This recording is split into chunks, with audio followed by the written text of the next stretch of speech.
Hi అండి. అందరూ ఎలా ఉన్నారు? మీరు బాగున్నారా? నేను బాగున్నాను.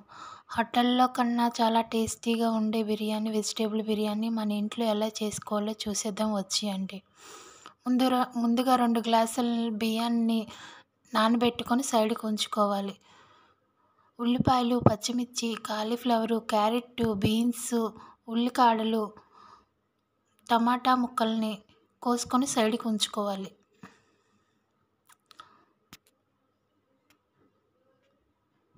ముందుగా స్టవ్ మీద తపాలు పెట్టి కొంచెం ఆయిల్‌ని, కొంచెం నెయ్యిని వేసి వేడెక్కించుకోవాలి.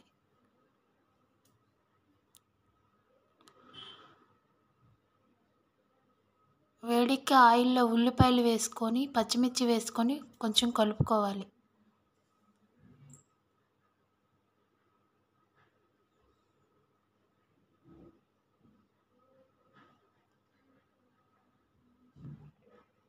అలాగే కొంచెం జీలకర్రని వేసుకొని కూడా బాగా కలుపుకోవాలి.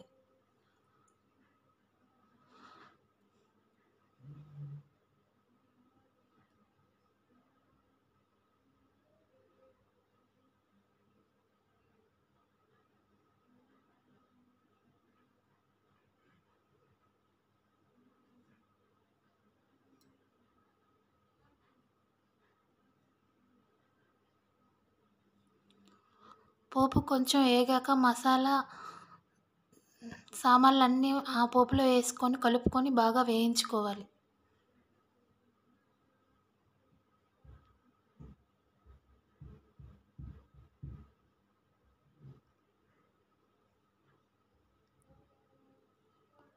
ఒక నిమిషం పాటు పోపు బాగా వేయించుకుంటే బావుంటుంది. ముందుగా బీన్స్, క్యారెట్ ముక్కలు వేసి బాగా కలుపుకోవాలి.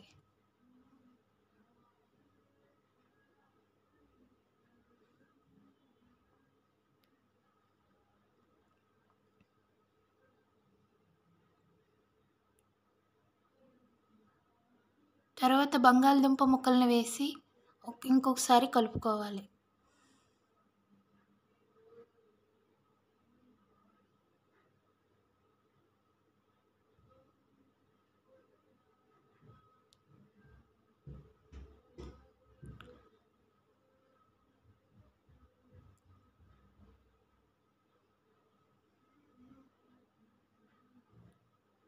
కాలీఫ్లవరు, ఉల్లికాడలను వేసి బాగా కలుపుకోవాలి.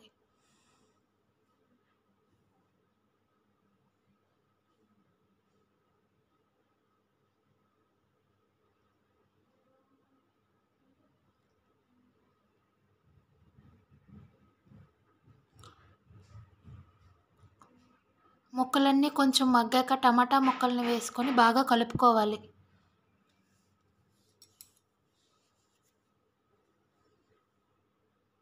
టమాటా ముక్కలు కూడా కొంచెం మగ్గాక అల్లం వెల్లుల్లి పేస్ట్ వేసుకొని బాగా కలుపుకోవాలి.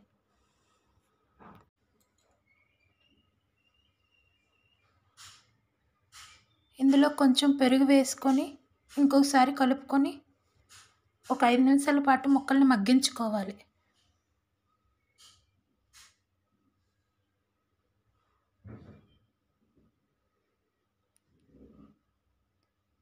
ఆ ముక్కల్లో ఇప్పుడు నానబెట్టే బియ్యాన్ని వేసుకొని బాగా కలుపుకోవాలి.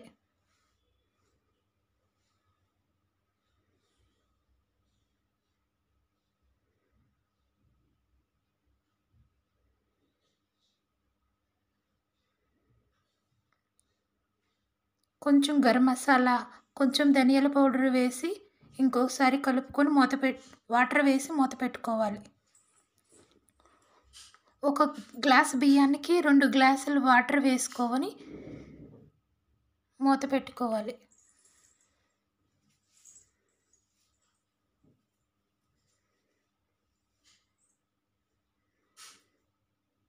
అలాగే నేను 2 గ్లాసుల బియ్యాన్ని వేశాను కాబట్టి 4 గ్లాసుల వాటర్‌ని వేశాను.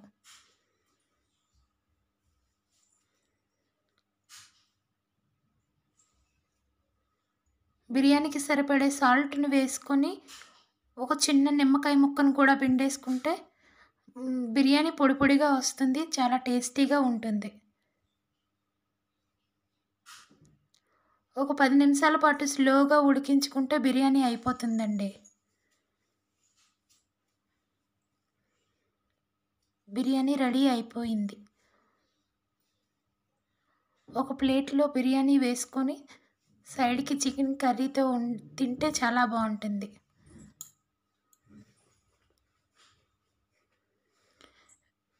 ఇలా ఒకసారి మీరు కూడా ట్రై చేయండి.